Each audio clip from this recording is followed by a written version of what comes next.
chilling. What's going on, beautiful people? I am the Grandmaster, but I also go by D-Right, and I am your coach of the San Diego Snugglers, and this is going to be the team builder for our epic bout against FlameHorizon and his Minnesota Lycanrocs. If you guys are excited for this week, please do me a massive favor and shadow claw that thumbs up button, and if you're new, hit the subscribe button, turn on post notifications, hit the bell button so you guys get notified every single time I post a new video. And with all that out the way, let's just hop right on into it. Today we're going to go over the team, why we're bringing what we're going to bring, and all that fun jazz. EVs, moves, the whole shabiggles. Yeah, so without further ado, our mascot is on screen. Below Mimikyu, we have our opponent's team. He's got a Corviknight. Very good steel and flying type Pokemon. The new Skarmory of the gen. This Pokemon is really good at getting rid of hazards. It's really good at just walling things. It really walls my Excadrill, so I don't have to worry about that. Has access to Bulk Up, Roost, Defog, Iron Head, Body Press. Very threatening Pokemon. We've got a G-Max Lapras. That's his G-Max Pokemon. It does have to hold a Pokeball, but still very threatening. It's able to set up the Aurora Veil with its G-Max move, G-Max Resonance, so do have to worry about that. I have nightmares of that thing from VGC doubles. The next one that he has is Excelgor. Excelgor is a very fast Pokemon, basically the fastest Pokemon in the game right now. Very threatening. It's got a Throat Spray set that he has brought often, where it uses Throat Spray after using Bug Buzz, but it gets a +1 boost in its speed, and then it doubles its speed. So, no, +1 special attack boost, and then doubles its speed because of its Unburden ability. So it's a very good set. I do believe he does bring that this week. He's got the Tyranitar. Tyranitars are very good Dark and Rock type Pokemon. Slipped away from our grasp when we were drafting, but Tyranitar is very good at setting the sand. It could work against them, but I do believe that it does bring it because it does pretty good against my team. He has a Golurk, Ghost, and a Ground type Pokemon. Very good, very bulky, very strong. Iron Fist ability. Boosts up his Shadow Punches as well as its other Elemental Punches. It's able to take a lot of hits instead of rocks. Very good Pokemon. Love me some Ghost types. The next one that he has is Alolan Raichu, one of my faves. Very good aesthetically built Pokemon. Psychic and Electric type. Very fast, base 110. I do think that he brings this because he has to deal with our Milotic somehow. So Raichu is, I think, gonna come. The mons I think he's gonna bring are on the left. The mons I don't think he's gonna bring on the right. He's also got a Rombatisse, very thick, fairy type Pokemon. He's got a Persian, very fast, base 115, the normal type. It does have access to Technician, so Technician boosted Fake Outs plus Pivot is something that he may bring. He's got an Eldegoss, doesn't really do much except for get rid of rocks. Be fat with its Regenerator ability. Only gets normal in Bug and Grass type coverage, which is eh. And then he has a Torkoal, which is interesting. It's a wild card pick. He may want to bring Torkoal to be able to counteract the sand to make it a Weather War, but his team doesn't necessarily benefit too much from the sun. If anything, it may be bad for him in regards to me taking out his Corviknight, but we'll see if he wants to bring that. Nonetheless, it's still a really good Pokemon. Gets access to Stealth Rock and Rapid Spin. Hits really hard with Lava Plume, with Eruptions. Fire Blast, Flamethrowers, boosted with the sun, very good.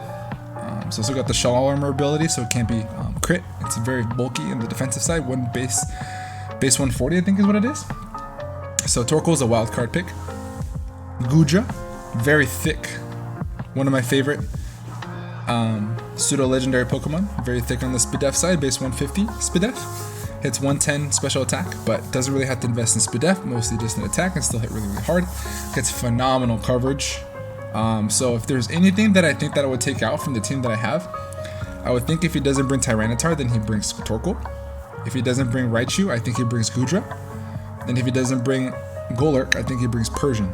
I don't think he brings Rombatisse, and I don't think he brings Eldegoss, but we're going to prepare for the entire squad nonetheless. So, what did we bring? What are the superstars coming in this week? First mon that we have is going to be our Air Force Uno, aka Dragapult. So Dragapult is going to be the first mon that comes out with us. Dragapult is going to be running Hex, Draco Meteor, Will-O-Wisp, and U-Turn. The EV spreads that we have on our mon here is going to be 92 in HP, 252 in special attack, 164 in speed, running the modest nature with the Infiltrator ability because he has access to Aurora Veil with his G-Max Lapras, so we can bypass the screens, very important. So we also running it with leftovers. So the idea here is to be able to cripple the Tyranitar and to cripple the Tyranitar, the Corviknight, and the Golurk, as well as the Persian. I outspeed the Persian by 1 point. That's the speed investment on that, and basically to come and drop Dracos on Goodra if it does decide to come. U-turn is there for pivot, so if I'm threatening one of his Pokemon, maybe he thinks that I have a fire type move against his Corviknight and he switches out, I can get some momentum in U-turn, so could be pretty good from that sense. That's Air Force Uno. Next one that we have is going to be Makita. Makita's coming this week with Earthquake, Iron Head, Brick Break, Rapid Spin. Makita's EV spread that we're running this week is 252 in attack, 196 in speed, the rest in HP, 60. Running the Adamant Nature with Sand Rush, because spoilers, we're going to be running Sand this week. And we could take advantage of his Sand with Tyranitar if he does want to bring that. Granted, he can also run Unnerve Tyranitar, but I don't think he does that. We'll see. We're running with Life Orb, like I said. Very, very hard-hitting Pokemon. It hits almost his entire team. Brick Break is to be able to break screens. Iron Head for stab in case he wants to bring the Aromatisse. It also hits really, really hard against the Lapras. And then Earthquake for the vast majority of his team. Being able to take out, do big damage onto Golurk, big damage on the Tyranitar, and knock out the Raichu depending on if we can get Sand up and be faster. So that's the idea behind our Excadrill. Next mon that we have is going to be Aria. Aria the Togekiss. Aria's coming with Expert Belt, and he's running EV spread of 52 in HP, 4 in defense, 252 in special attack, 196 in speed, running the Modest Nature. Air Slash, Dazzling Gleam, Flamethrower, and Nasty Plot is the moveset that we have this week. This is here to basically clean up house or to poke a massive hole in his team. If I can find the opportunity to set up, maybe against an Eldegoss if it decides to come, against, let's say, Corviknight, depending on how much health I have. I want to find my setup opportunity. Probably with Golurk would be our best bet. Find up our setup opportunity. Set up a Nasty Plot. I'll speed the vast majority of his team if he doesn't have Raichu or Excelgor, and then clean up house. I'm gonna try to save it for the late game, but Air Slash is there for stab. We are running the Serene Grace ability this week, so we can get some Iron Head, some Air Slash shenanigan flinches. I can also set up on the Torkoal if that decides to come, so that way we can flinch the Torkoal to death. Dazzling Gleam is there for Goodra and for stab, obviously. Flamethrower is there for Corviknight and for Corviknight. Mostly Corviknight. Only Corviknight. So that's our wildcard pick this week. This is going to be hopefully the MVP of the game, but we will see. The next mon that we decided to bring is going to be the Rock, aka Gigalith. The Rock is running Sandstream this week with the leftovers. And the moves that we have is Rock Blast, Stealth Rock, Earthquake, and Gravity. I don't think that this is hacks, but if we're able to get 5 Rock Blast hits, we're able to knock out a fully HP invested Lapras when it's not Gigantamaxed. That's the idea behind that. Stealth Rock is there obviously for hazards. I would like to get my hazards up as soon as I possibly can because it does chip away his entire team. Chips away at the Excelgor, chips away at the Lapras, chips away at the Torkoal if it decides to come, and the rest of his team. So it does really, really good aside from the Corviknight. It forces him to defog. And if I can force him to defog and if he has his Aurora Veil up, that would be clutch for us. Earthquake is there to be able to hit Tyranitar back really, really hard. So we can live a hit, get another hit off, and probably switch out because I don't want to 1v1 that thing. Gravity is there to be able to find my opportunity to click it against Corviknight and then switch out. So that way my Earthquakes from Excadrill can knock out Corviknight depending on the HP investment.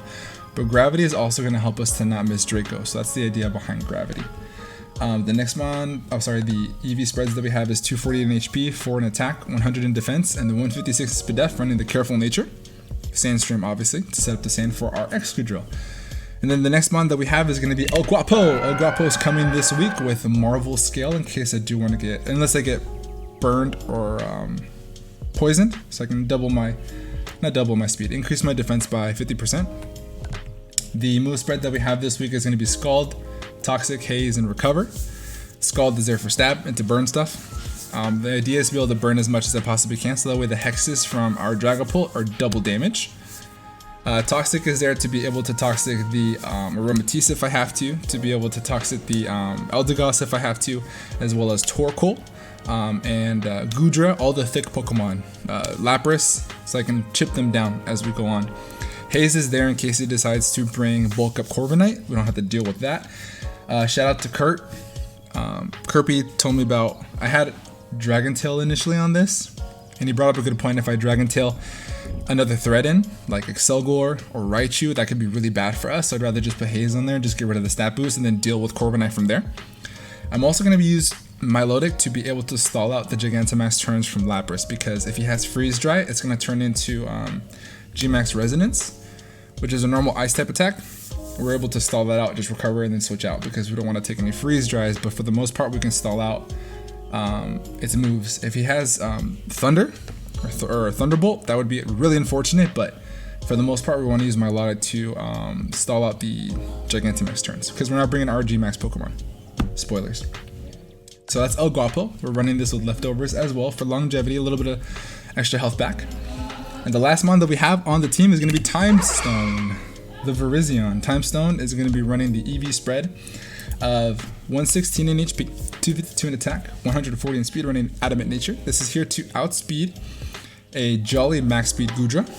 And our investment in Makita, our Excadrill, is to outspeed a modest max speed Goodra, which none I believe comes. I don't think he brings fast Goodra, but it's there to be able to hit the rest of his team. We can't outspeed Raichu anyway, so we don't have to EV for that. Raichu will be handled by Sandrush Excadrill for the most part, and Gigalith.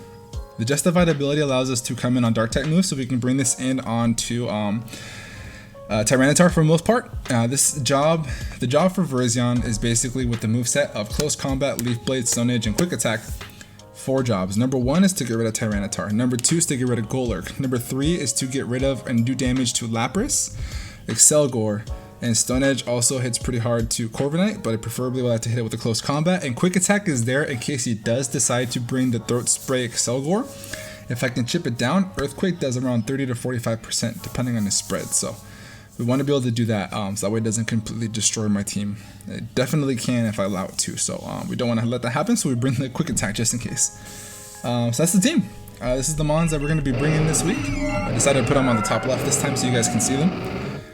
So we've got Dragapult, Excadrill, Togekiss, Gigalith, Milotic, and Virizion. Flame is waiting for us right now. We're about to hop into the matchup. You will see the matchup tomorrow. If you guys are ready for this, please hit the like button. Leave a comment down below what you guys think about the team. And with that being said, I'm gonna take up out of here. Have a good rest of your night. And above all else, be nice. Peace.